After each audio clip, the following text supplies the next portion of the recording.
afternoon to everybody. I'm Sarah Greenwood, and on behalf of the MGA, I'd like to welcome you to this training session this afternoon, which is being delivered by Searchlight. Before handing over to our presenter Holly, I just need to run through a few housekeeping points. First of all, this session is being recorded, as you may well have already noticed, so please ensure that your microphone and camera are switched off, which I can see everybody is, which is great.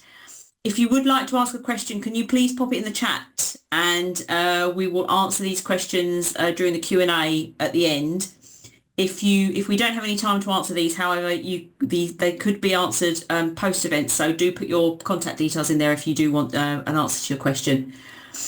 The MGA's Programme of Learning and Insights has been accredited by the Chartered Insurance Institute for quality of content and supporting materials, with CPD hours applicable if relevant to your ongoing professional development.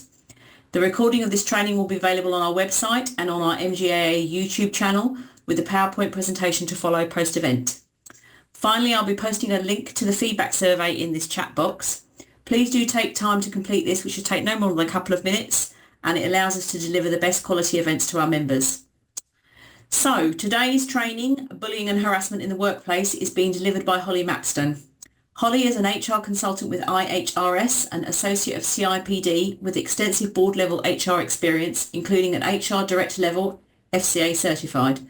Her pragmatic and agile approach, combined with strong operational, strategic and commercial experience, delivers business improvements and cost savings whilst driving up employee engagement. Her passion to create resilient and positive cultures will engage your teams and influence the business to execute excellence. Holly has extensive experience with multi-site operational HR management. Quite a pedigree. Anyway, that's enough from me. So Holly, it's over to you.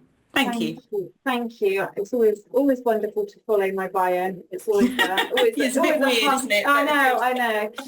But yeah, no, thank you for that. So perfect. Well, welcome. I see we've had a few more join. So good to see the numbers are building. So this is a hot topic, and I'm sure one that many of you may have seen. Definitely in the headlines, in the press. I think we've seen some press yesterday. With regards to sort of sexual harassment with Gina DeCampo, and there's always hot topics, isn't there? So it's always worth keeping a breath with what's changing. So let's kick off. So the learning objectives today. So we've got to be able to understand the definition and the impact of bullying and harassment in the workplace. So you'll be able to understand the difference between bullying and harassment and how that forms and what that looks like. To be able to identify that. You'll then be able to identify your role as a senior manager in how you tackle those situations as they arise. We'll be talking about developing effective strategies and processes to addressing bullying and harassment. It's a really emotive subject, isn't it? So looking at ways in which we can kind of work through those in a pragmatic approach. And then finally, we'll just be linking that all together in regards to how does your active approach to increasing your diversity, equity and inclusion within your workplace, how can that link back in with managing the risk of these sorts of situations that can occur in the workplace. Okay, so let's just kick off with setting the scene with some legislation. Unfortunately, as all these topics are, that it is a little bit content heavy. So I would just, like we said at the start, if there are questions as we go through, please pop them in the chat, and hopefully if I make good time, we'll be able to answer those at the end, or take it offline to answer any of your questions.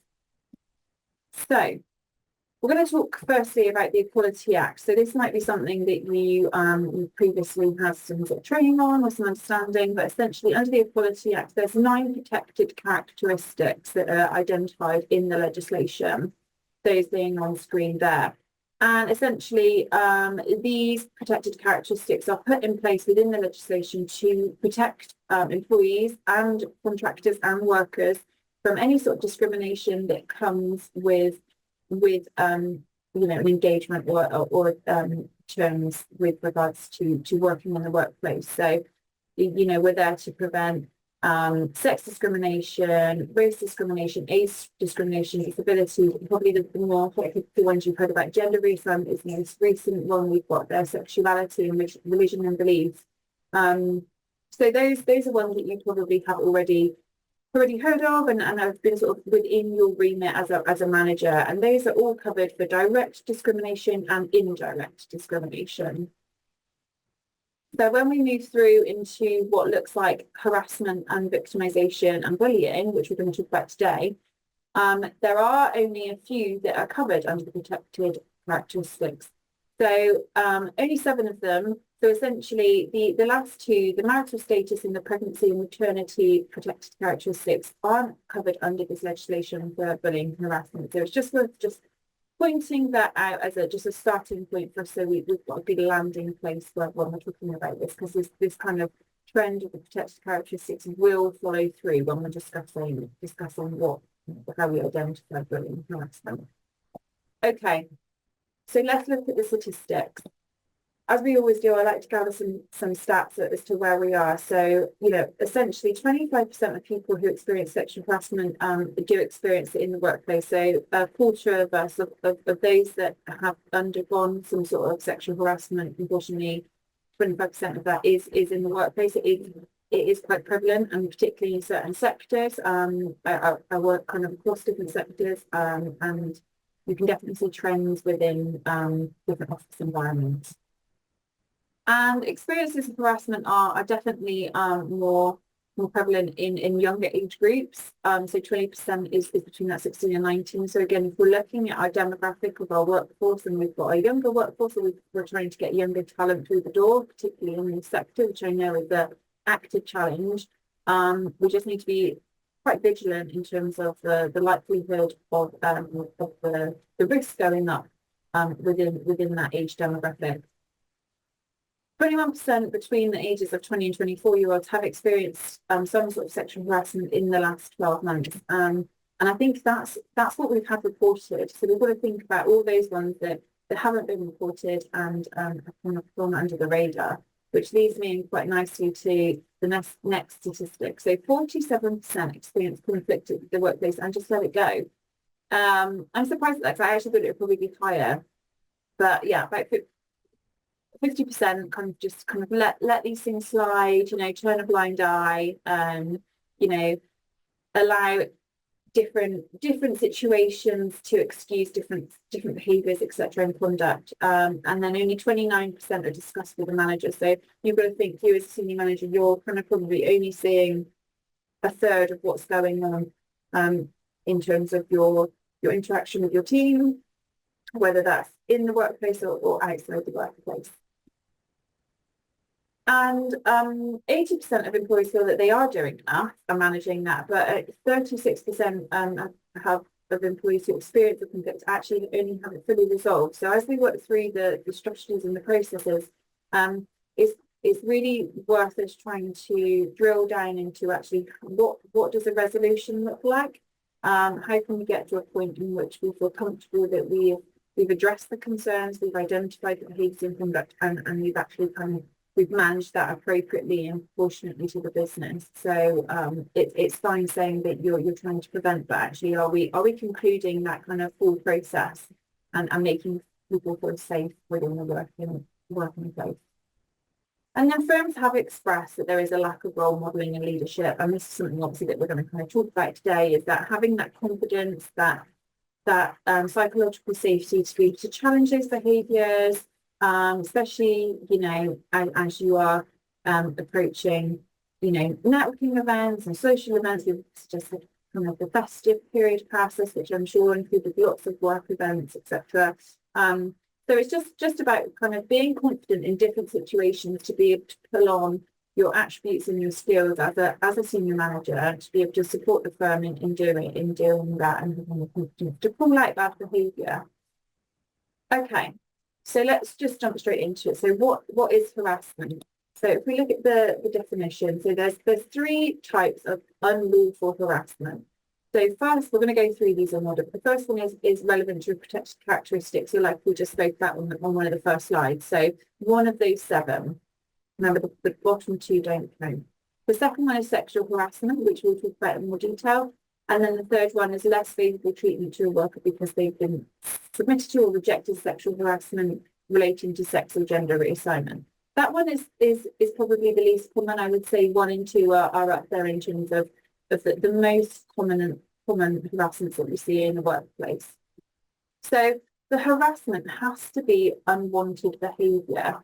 So that the person is being subjected to the harassment either feels violated based on how they're feeling that situation, and it can create an environment where people feel embarrassed, offended, intimidated, scared to come into work.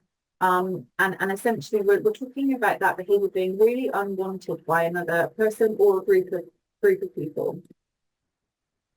So like I just touched on, let's talk about that. How do we define unwanted? Because what everyone's sort of line is different, everybody's level and tolerance is different. And that is the really tricky thing when we're looking at this level of legislation, is actually there is a bit of a grey area over, what I might find offensive might be somebody else's, joke and banter, etc. So there isn't sort of a one size fits all when we're looking at this. But essentially unwanted behaviour under the legislation can be described as a one-off serious event. So it has to be so bad as a one-off situation.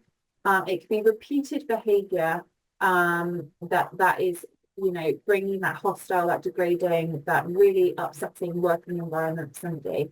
And it can be either in verbal or written. It could be imagery. It could be gifts. It could be jokes. It could be buying somebody a gift that's supposed to be funny. So it could be physical behaviour within in the working environment. But all of those constitute as unwanted behaviour, which could then lead to harassment.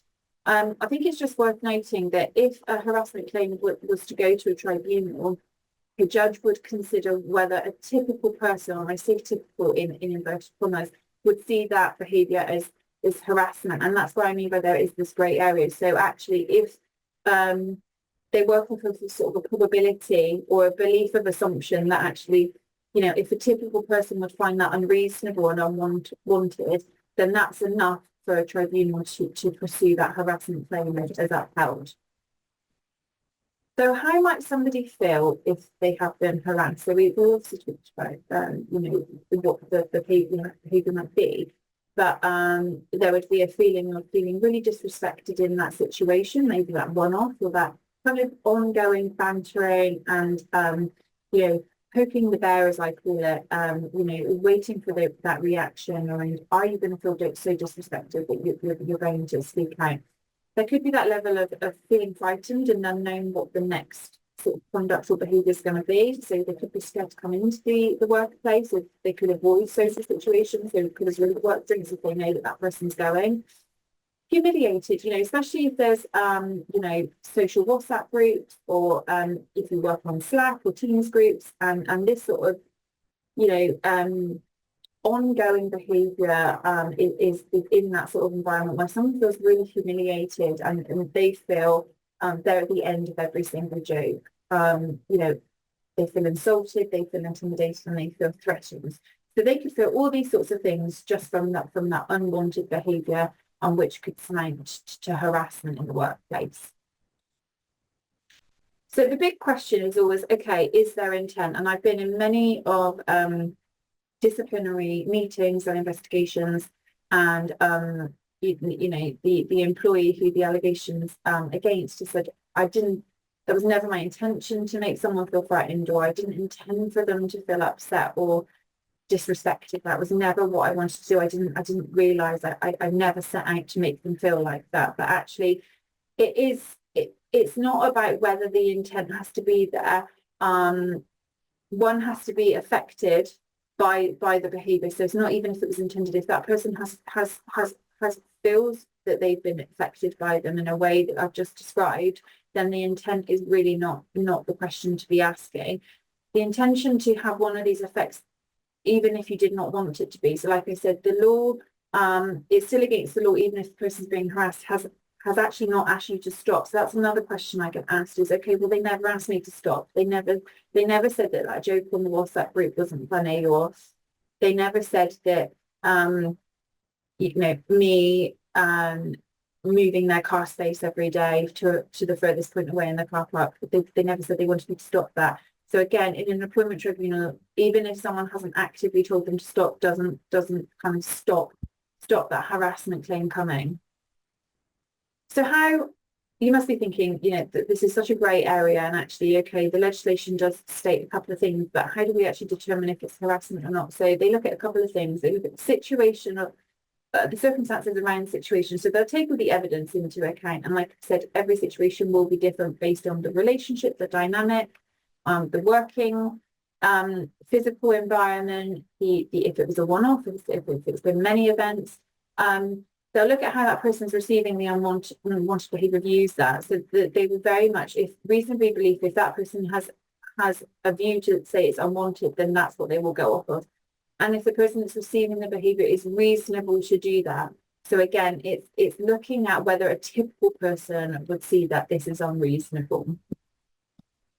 Okay, so if we go back to the three unlawful harassments, the first one was against one of these protected characteristics. So if we look at what that looks like in terms of in a workplace, so this is when someone is the behaviour, the unwanted behaviour is directly linked to a protected characteristic. So again, remember we talked about that 1 to 7 on that list at the start. Is the harassment because they thought that there was a certain protected characteristic in place, even when they don't have that? So could there be harassment against someone's religion when they believe that they are Christian but they're not, just because they wear a cross as a necklace or something like that as an example? Is the harassment there because of a connection with somebody else with a protected characteristic? So if you're associated with somebody with a protected characteristic, then essentially you could be kind of grouped within that.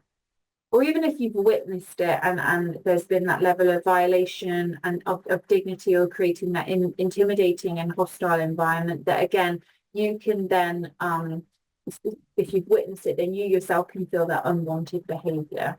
So let's just go through a couple of examples of where it could be directly linked to a protected characteristic. So the first one is around sexual orientation. So like we said on the screen, so we've got John, he's gay, he's not told anybody at work, it's his own personal business.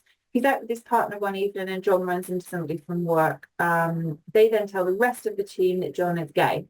After this, people in the team start ignoring what John says in a daily team meeting.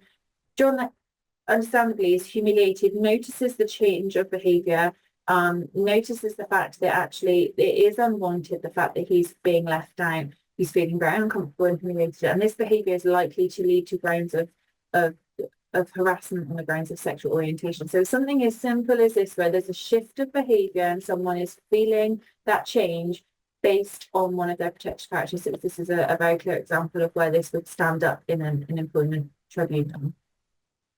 When we're looking at disability, we always say this, don't we? See it all over on the adverts, but the disabilities aren't always visible. We've talked a huge amount in previous webinars around actually, mental health is classified as a disability under certain criteria under the Equality Act, and we can't always see if someone's struggling with their own mental health. So we really need to be, this is one to be particularly vigilant on as senior managers. But the example on screen is, Charlotte suffers with MS and sometimes loses her balance at work. And people regularly make comments and jokes about how she does this. And she feels humiliated when it happens. She feels really uncomfortable. And again, this could surmount to harassment due to her disability because of the way she's feeling and the unwanted jokes and behaviour that's coming off the back of her behaving in a certain way because she has got MS. And this one, I think, is probably quite relatable, and it's relating to age is one of those protected characteristics. So Dave, age 60, is subjected to age-related jokes, so comments, derogatory terms, and creating that environment where he actually feels really quite embarrassed and insulted to keep coming into work and being kind of subjected to that. And I worked in an environment where it was deemed that everybody thought it was really funny, but it's unfortunately the joke goes too far, doesn't it, with these sorts of things. You can get it when there's Secret Santa, and when there's leaving drinks, and it's the little comments that come in. It could particularly be around somebody's age.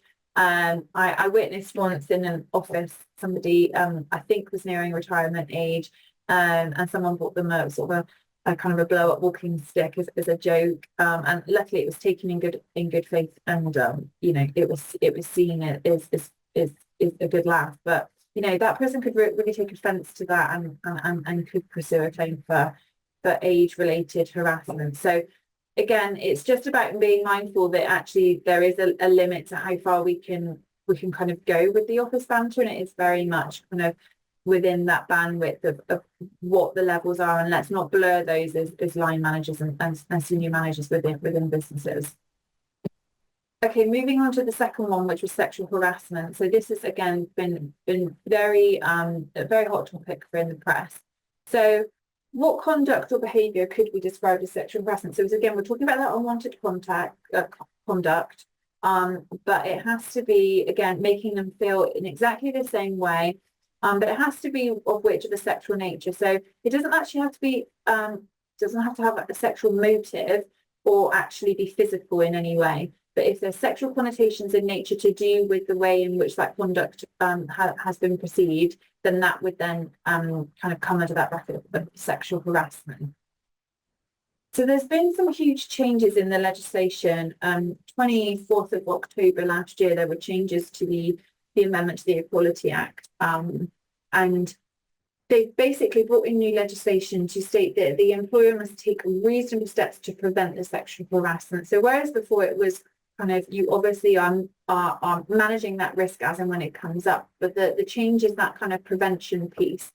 And for businesses, that's a big part to play in terms of how can you actually prevent these things from happening, because sometimes, you know, social interactions are well without your control, especially as managers, but there's been a definite shift in terms of emphasis on who has the accountability to mitigate the risk whilst you're in the working environment. And with this change to the legislation, tribunals can now increase compensation by up to 25%, which is a huge piece. If they actually find that the employer hasn't made active steps to do the prevention and they've breached the duty, then 25% in an employment tribunal. When you particularly look at sexual harassment claims, which are always quite high, it's a big cost to pay. Okay, so some examples of what sexual harassment would be. So we've got obviously the sexual comments and jokes. We've got sharing, images on WhatsApp groups or on Slack or Teams, suggestive looks. It could be quite physical, sexual gestures. It could be joking around what somebody's wearing. It could be, sending explicit content. So it could be verbal, it could be emotional, and it could also be physical. And these sorts of things are typically, as I've seen, unfortunately, do start off as part of this kind of inverted commas banter, or is it sort of social, and they just go a little bit too far, and unfortunately, then landing in hot water. But this is kind of that umbrella of harassment.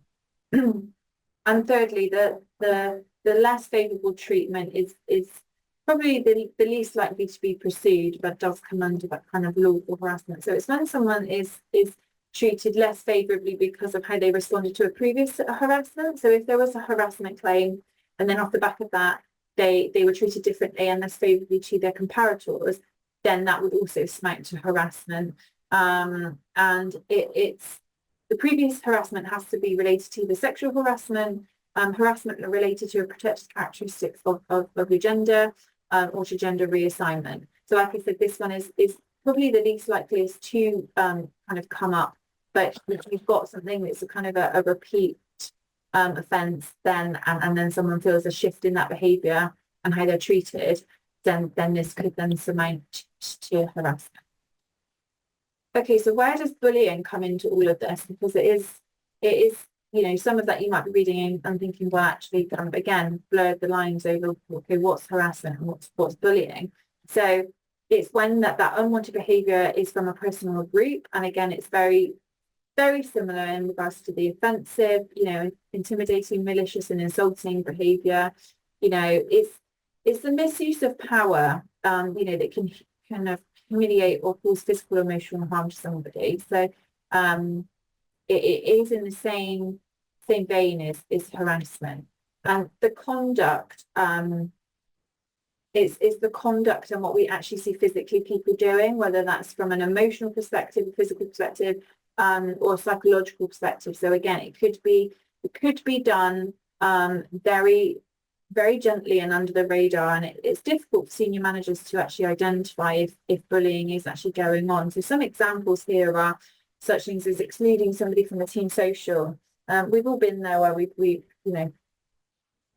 team WhatsApp groups are not my ideal thing anyway. I'm sure your HR departments will probably say the same, or your HR team, but it kind of does lead to all different sorts of trouble. But yeah, excluding somebody unintentionally or not could amount to bullying. Spreading rumours about somebody, whether that's personal or professional rumours.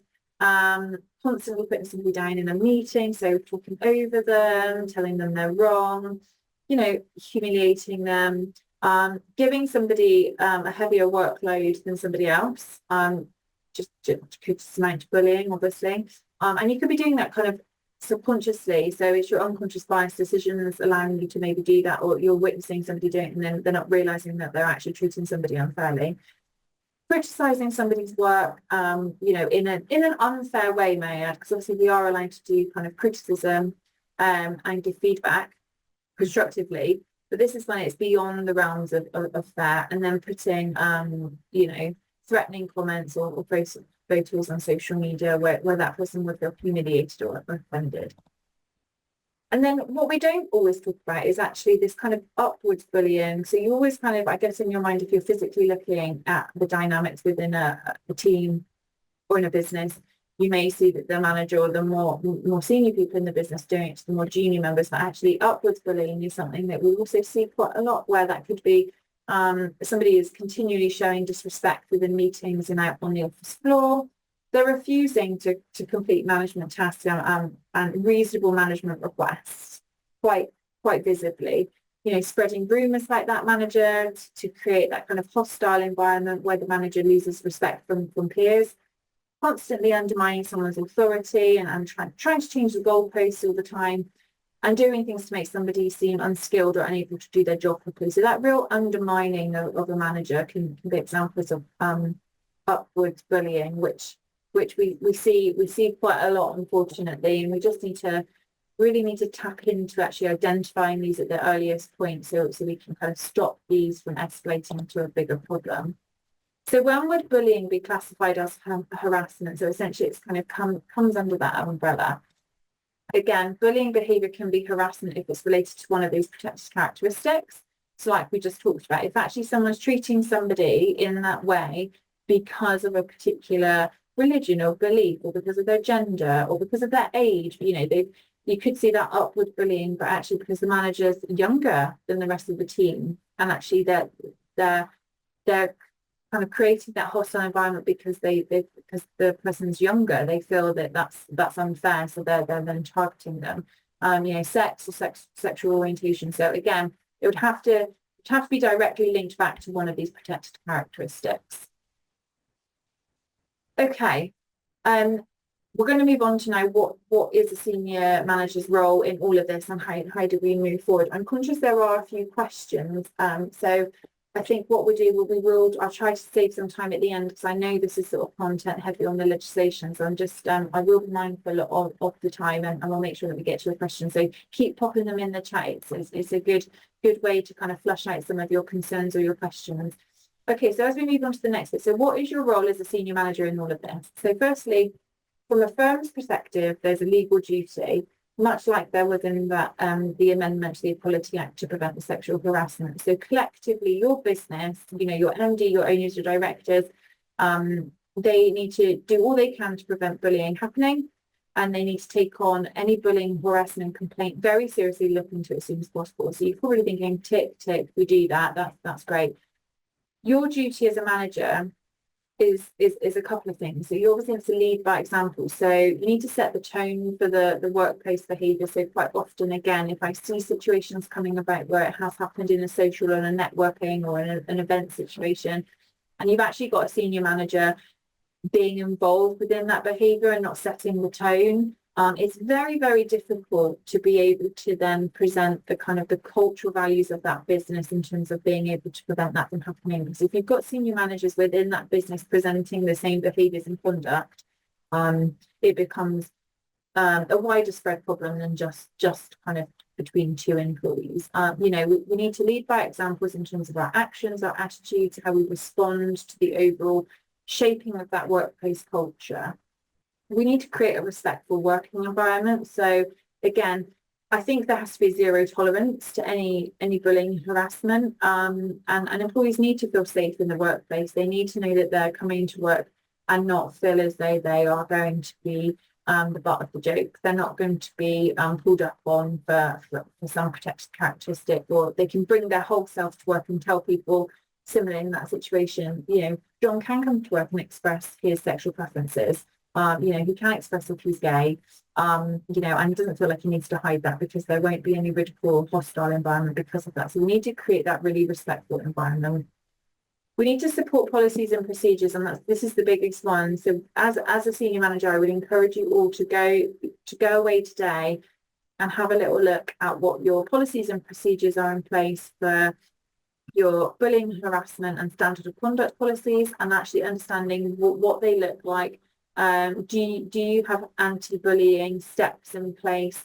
Are they communicated? Are people reminded of? Are they easily accessible to everybody? So you need to kind of start embedding those in as much as you can. Again, this all kind of supports the case in terms of that prevention as well. So like I said before, if actually an employment tribunal can identify that you as a business and a manager has done the most you can to prevent, such as making those policies accessible, recirculating them every 6 months, making any changes that are needed, making sure there's a reporting process. If those are the sorts of things you're doing regularly, then that would be enough to evidence as a business that you have done the prevention to do all that you can reasonably to stop that bullying harassment to take place. And then obviously it goes without saying, if you do have any complaints on file, you know, grievances, people are feeling disgruntled, people have witnessed things, you need to actively address them. I think the easiest thing as a line manager to do is sometimes if you're really snowed under, you know, it's coming to the end of the month, you're feeling the pressure from the workload, operational things need doing, you know, you might get kind of a rumour mill starting that someone's really unhappy, there's a complaint, someone's going to log a grievance or something happened at a social event. The easiest thing as a manager, unfortunately, is to sort of say, oh, I'll just wait for them to come to me. Hopefully they don't because I'm so busy. You know, but actually we need to be taking those active steps to go and approach those people to say, actually, we've heard this. Do you want to talk about it? We're here to talk. You know, how can we deal with this to make sure that you feel confident that we've dealt with this fairly, and ensure that, you know, the conflict is resolved. Whether or not harassment and bullying did take place at all, you need to actively take those steps to tackle those as you see them.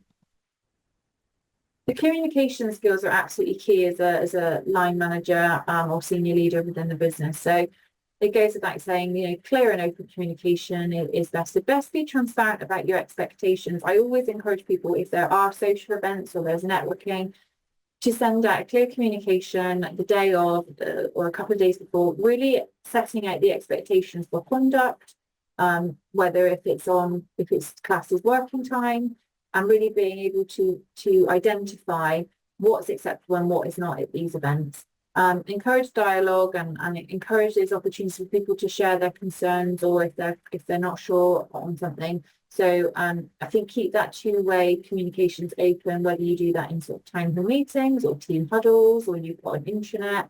But whatever way you communicate to your employees around your expectations for behaviour, that needs to be very clear and transparent.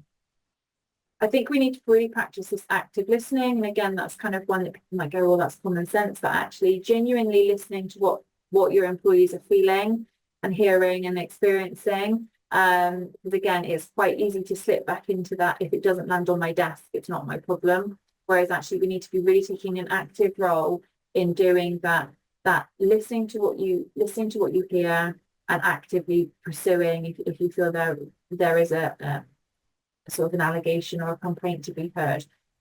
Be empathetic and understanding. I think it's you know, it's about being compassionate towards those that are affected within that situation and ensure that they feel supported and understood, and that you haven't taken a particular side or a stance on the situation. You really try to remain sort of neutral in this, And that non-judgmental approach, I guess, comes under that. So remaining neutral, avoiding making snap decisions, avoid trying to just close the matter because you haven't got time for it. You know, investigate thoroughly and objectively. Try not to be too subjective or get emotionally involved in the situation if you can.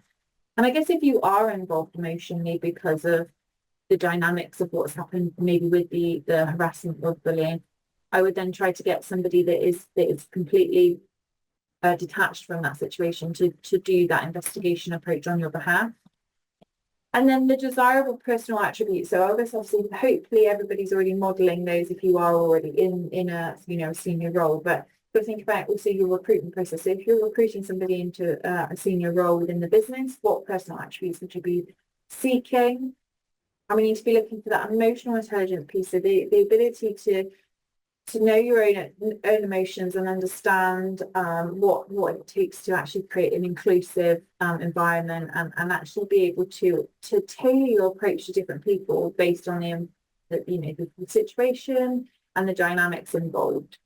Integrity is a huge piece, particularly when we're looking at the regulator. And so this may come into your sort of recruitment process or under your job descriptions, but always, dealing with these things with absolute fairness and being as reasonable as you can, maintaining that consistency between what you say and what you actually do, your actions is key, and ensure that there's respect throughout. So that kind of zero tolerance. Having the patience, I think that is a big piece because again, we always know it lands when you are snowed under or everything's bottlenecking, but you really need to have that patience for an individual that is experiencing bullying and harassment in the workplace to be able to speak out and feel as though they're not going to be rushed, and they're not going to be pushed through the process just to get it closed off before month end so they can get back, or I really don't want to suspend somebody, so can we just get this kind of brushed under the carpet? We need to have the patience to deal with this appropriately. And you guys have got this accountability and that responsibility there to actually take this on and own that. And like I said, if you see things actively happening around, it's about calling that out. And it's not calling it out to be, again, out on the office floor, but it's sometimes just that quiet word to somebody, just to be mindful that actually maybe that joke wasn't appropriate. Maybe somebody found that intimidating. Maybe someone's upset. Keeping that awareness and keeping that check basically of your team, so to hold that accountability in high regard. And throughout, you're going to be kind of offering that support. So you're going to be providing resources such as leading them to your HR team or your external HR team. Do you have an EAP helpline or contact numbers? Do you have any benefits such as counselling services within your PMI, etc., or external helplines that, again, if someone is struggling with bullying and harassment and how they're feeling, that you can provide resources that are outside of the workforce? Encourage that reporting. So it's about creating an environment where people know that they can go to somebody to report an incident in confidence, knowing that there's not any fear that they're going to have retaliation or they're going to be at less favourable treatment. So encourage that clear reporting line. So who do you go to if you experience something like this? Offer that coaching and mentoring. So again, it's about building confidence for maybe your supervisors or people that are coming up through the ranks for the organic growth. Offer support for them so that they know how to deal with things as well. So you've got this whole kind of cascaded effect of support throughout the business. Be as available and approachable as you can. I know that's obviously kind of goes without saying, but really have that kind of approachability to this, and make every situation feel really important so that people feel they can be as inclusive and feel heard. And invest in training. So obviously you guys are on this today, but thinking about actually does the wider team need some training again to evidence that you've tried to prevent that risk. So you've trained your line managers to really understand how to spot these things, what to do in these situations, and invest in your people so that you can kind of support that effectively. Okay, so now we've looked at kind of what your role is within all of this. What strategies or processes do we put in place to address this? So let's go through. So quantifiable, because I always like to think of things that you can actually come away from today and think, okay, even if I to do 2 or 3 of these things, that's a step in the right direction. So I think I've got seven here, so they're going to go on rotation. But firstly, the established clear reporting mechanisms like I've just talked about. So implementing an easy, reporting system, whether that's kind of, you can put it online, there's an anonymous email address, you've got a HR representative you can go to, somebody maybe external, but really establish who you can go to when you've got to report these, and actually how can we report on how many we get kind of identified, how many go through to investigation, how many get closed off, and have that real clear loop, especially at board reporting level. It's really important to see that you've got that mechanism in place to ensure that people feel comfortable to report the incidents, knowing that they're going to be proactively dealt with. Conduct regular training and awareness campaigns. So I would offer mandatory training to all staff on bullying harassment. That could be an online portal that they could do. That could be something similar to this. This could be having someone come into the workplace, doing role play, whatever it could be. But I would definitely be offering some sort of training for all staff around bullying harassment prevention, conflict resolution, and then tracking. If you can, once you've got the reporting in line, if your reporting goes down based on how much training you provide and how much awareness you can give, pre and post training assessments are really good to understand people's knowledge. So did you know this at the start? Okay, now I do know this. So you can actually clearly show, the regulator and your senior leaders that you've made a real progression in terms of just that awareness piece. And again, it just empowers the whole business to basically behave in a much better way, and the conduct is better. I've talked about this a couple of times, but implementing that zero tolerance policy. So, and it really should be zero tolerance, and not turning a blind eye to things, and having clear consequences for when people do clearly breach the policy. So it's about you as a senior leader going back and reviewing that policy, understanding what it says and enforcing it, and doing that with your entire team. Because unfortunately, if you do get yourself into some hot water and there is a claim and it's not dealt with, it can be so costly, and the impact, is vast for the business and for yourself, for your own personal PR. So that kind of zero tolerance, and not just what it says in the policy, but actively doing that is the bigger piece. Setting up regular employee surveys and feedback mechanisms. So you probably all do your one-to-ones and appraisals, but I would try to bring in some anonymous surveys to measure, do they ever feel bullied and harassed? Do they feel the workplace culture is supportive? Do they ever have questions about kind of how the perception of how safe they feel? Do they have a lone working policy? Do they feel respected by their line managers? You could do this for sort of new starters and how they feel when they've onboarded into the system. But again, knowledge is key in all of this. So you could have a really idealistic view of what the business and the firm is, but actually, once you start getting that feedback from the employees, it could be a whole different ball game. So we just need to gather as much data as we can. Being sure that when you get a flag for bullying and harassment allegation, that you have a real clear investigation process. So it needs to be really well defined on how you're going to handle this impartially. So could that be you're going to set an external business to always deal with bullying and harassment, and you've engaged with them on an ad hoc basis? You're going to kind of measure the benefit of that to be clear that it's absolutely fair.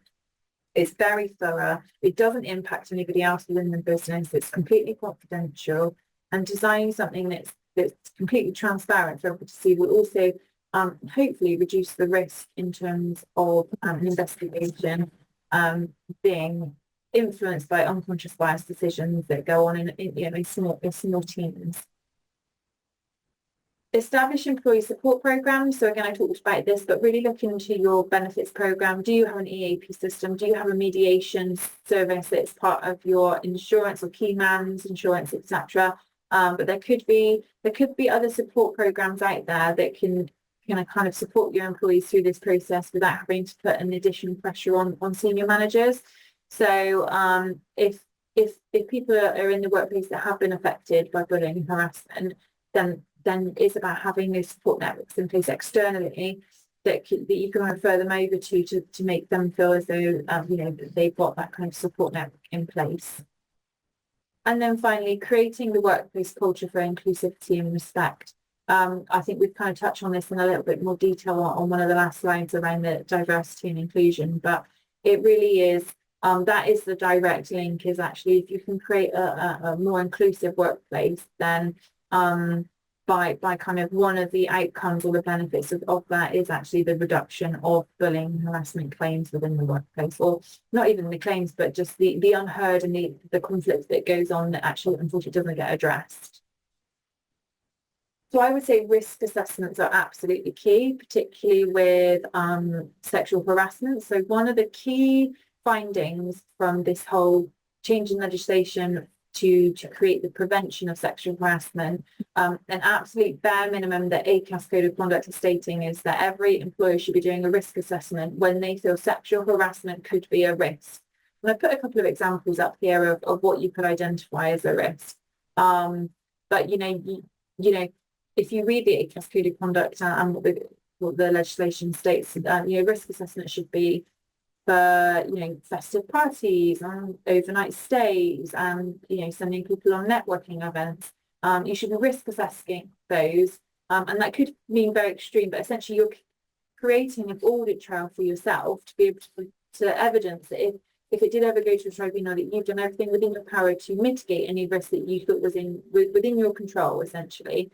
Again, if there's inappropriate material on WhatsApp groups, the risk assessment of that could be asking the line managers to kind of close that down, or asking them to come out of it, or removing senior managers, sending out a group-wide message to say that you don't have any personal conduct or interactions with personal WhatsApps, but you don't condone kind of bullying, harassment. So those are the sorts of things that you'd be seeing on a risk assessment, and that would be what would be presented in a tribunal to kind of enhance the support that the business has tried to prevent that from happening. And the cost of getting it wrong are, scary. It's not obviously only the legal fees and the cost of time and the compensation. It's, like I said, your personal PR, your reputation. The conduct breach, obviously, it would have to go on the conduct breach if you're covered under the SMCR, so non-financial misconduct reporting. The failure to do the prevention is absolutely key. So you've got that 25% uplift at the tribunal. And the Equality and Human Rights Commission has to have the power to enforce against action against the employer. So the costs are absolutely vast if we can't kind of get this right and get the prevention and the foundation steps in place. So when you're looking at sexual harassment, bullying and harassment policy in its new form, when you go away today, actually, let's think about what should a revised policy, what should it have? So it needs to have context, it needs to know the commitment, what the business is committing to, who it applies to, who is owning the policy. It really has to have the defined terms. So what I've just detailed in these slides, what is harassment and what is bullying, and how do you define this within the workplace? And even putting in some examples is really helpful. Steps to reflect the company's position. So again, those risk assessments, those reporting lines, what to do in this situation. Almost you could have a flow chart to make it really clear on what the steps are. The standards of what you expect. So again, that's where bringing in some of those examples just to really highlight that the zero tolerance is key. And then, this should then link into your grievance policy, but how to raise a complaint. So do you have an informal process and then a formal, and what happens if it goes formal in terms of going into disciplinaries, etc., and suspension. So that all needs to be built in within that policy. And then lastly, you need to think about confidentiality. So how you kind of respect the GDPR laws with regards to people raising allegations, and what you do to kind of prevent further conflict happening. So essentially, you've got two options here. Now we've talked about all of this, and I appreciate it's context heavy, but for you as a senior manager, you've got two options. You can either do something or you can do nothing. And I really don't think that doing nothing is an option, especially the way in which the working environment's evolving and the expectations are changing and the legislation is getting more enhanced year on year. So actually the doing the something is absolutely critical. And like I said, even if it's just one key takeaway that we take away today, could be looking at your policy, looking if you do risk assessments, investing in some training. That's doing something towards the prevention, which is fantastic. And then lastly, the role of the DE&I piece in preventing this. So how do we actually link this back into creating a more diverse and inclusive workplace? So by embracing the diversity piece across your business creates a broader perspective. So you're likely to have a broader perspective around the diverse workforce, bringing different varieties and backgrounds and experiences, promoting, better lines of communication. It's proven, and better levels of understanding from different parts of culture and background. The equality ensures fairness for all employees. That goes without saying. So again, encouraging people to remove their stereotypes and biases and unconscious bias training, etc., is absolutely key in creating that equality and equity piece, which in turn will hopefully allow people to be more understanding of people's behaviours and conduct and know how to behave respectfully and have that integrity. The inclusion does make people feel safe and valued, and like I said, if you can kind of underpin that within your cultural values and have a freedom of speech within your working place, I think that's really key. That effective communication and conflict resolution, if you've got that effectiveness, it basically will drive that diversity, because people will be communicating a lot more effectively with each other, and it will create better lines, stronger lines of communication, and that trust and confidence comes as well, which is a big piece in underpinning all of this. The DE&I training, such as you're doing today, reinforces those sort of anti-bullying standards. So that's sort of one piece that you're already doing today, is actually that reinforcing the zero tolerance, and that whole well-being and engagement piece. And we've seen on previous webinars actually the benefits from having a diverse and inclusive workforce, the engagement and the retention in your staff, and the profitability. It just kind of all falls into piece, and you kind of reap the benefits. But that this obviously builds on from that, and it reduces your risk through having detailed policies where actually it really clearly states the context of what your business stands for, and the context around the right processes that you should go through at every step of every sort of interaction within the business. So it's just about reducing that risk, mitigating any risks that you could face within your employees, and creating, an overall nice, working, safe place to work, which leads me on to obviously my last slide, which is, by embracing this, you can help create an environment that does minimise the risk for bullying, harassment. So people feel as though they can be themselves and talk to each other openly about, all their protected characteristics, essentially, without fear of judgment. By fostering this, it does create that fairness, and in turn those efforts lead to a higher employee engagement and retention, like I said, and productivity, and just overall reducing the likelihood of conflicts and inappropriate behaviour happening. It's been statistically proven that there is an absolute direct link between more diverse teams having lower inappropriate behaviour and conflicts happening. Okay, so now we should have kind of done a whistle stop tour of this, but you should be able to define what the bullying and harassment is in the workplace and the impact it has. You should be able to identify your role as a senior manager. We've looked at the effective strategies and processes and those 7 key takeaways. And then lastly, we just linked back to actually by trying to make a diverse team and have that inclusion, how that will hopefully minimise your risk for future bullying, harassment, allegations and inappropriate behaviour happening in the workforce. It's part of the series of training that we're doing. I've just popped a couple of other ones up there. We're doing a whole mixture of mini webinars and podcasts as well. So there's lots of content that we're going to be covering in this series, delivered by myself and Nikki Bennett, who's the MD, we're going to put in, like we said at the start, the survey, but we'll share these slides for more details on all the discounted rates, etc. So please do reach out, and I've left my details and Nikki's details on if you do want any further information on this. But I think I've managed to leave 5 minutes spare for any questions. I'm conscious that we kind of rattled through that in the best time I could. Did you want me? Should I go to the questions? Do you think we've got time? If you don't mind, Holly, I can't see them, so I think they must have come straight to you. Oh, I think it's just the link to the feedback survey, actually. So yeah, happy to, if anybody does have any questions that they want to pre-populate, or any scenarios that they'd like to discuss confidentially with me, then please feel free just to pop it into the group chat or directly to me. I'm happy to stay on for another 5 minutes and talk through any of the content. But like I said, definitely legislation heavy, but hopefully that was beneficial to all that joined today, and I really appreciate everybody's time.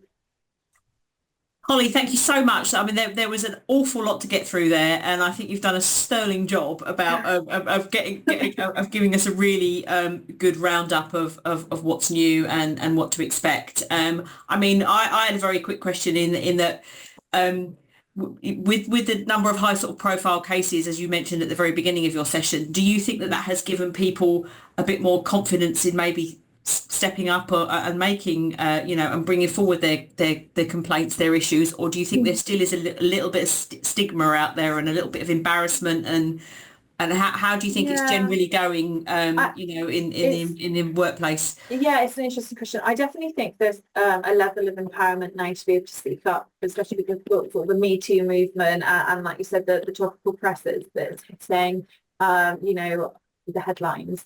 I would say the younger demographic definitely feel a lot more empowered and entitled to be able to express themselves, which is absolutely amazing. I would say, the generation or the demographics that have probably been in the working environment maybe when the bullying and harassment was prevalent and they didn't and it was just almost the norm.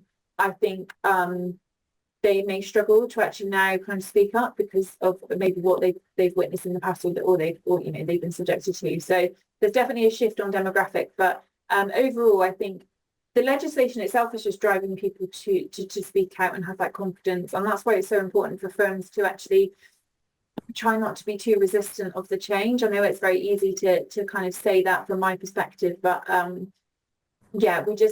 we need to actively be trying to work with the legislation and not think, this is making my job harder. How do I run a business? It gives me so much more to do as a manager. I completely empathise with all of that. And it does, you're right. But actually it's about, okay, well, what can we do to actually, springboard the business into the right direction? It's about saying it from a positive light rather than this is just a load of extra work just to tick a box, which unfortunately some people, are seeing it as. And I understand, but yes, like I said, it's just having the positive spin on it to try to be able to like I said, springboard the business in the right direction. Yeah, no, absolutely. Great. Thank you for that. I don't think there are any other questions in the session, but as we mentioned, and as Holly has said, we will be sharing the recording and the slides with all of Holly's contact details on there. So you can drop her a line if you've got any queries you want to go through with her privately. But on behalf of the MGA and everybody who's attended, Holly, I really want to express our thanks to you for guiding us through that session. Really, really interesting, and I think that everybody will have taken away some really practical tips to hopefully work within their own organisations. Just to say, everybody, thank you for joining us, and as I mentioned, the survey will also go out in the email to you all. But thanks to Holly and thanks everyone for their time, and look forward to seeing you on a future session, not a previous session. Yeah. Thank you very much. Thank you everybody for joining. Cheers everyone. Bye bye. Thank you. Bye.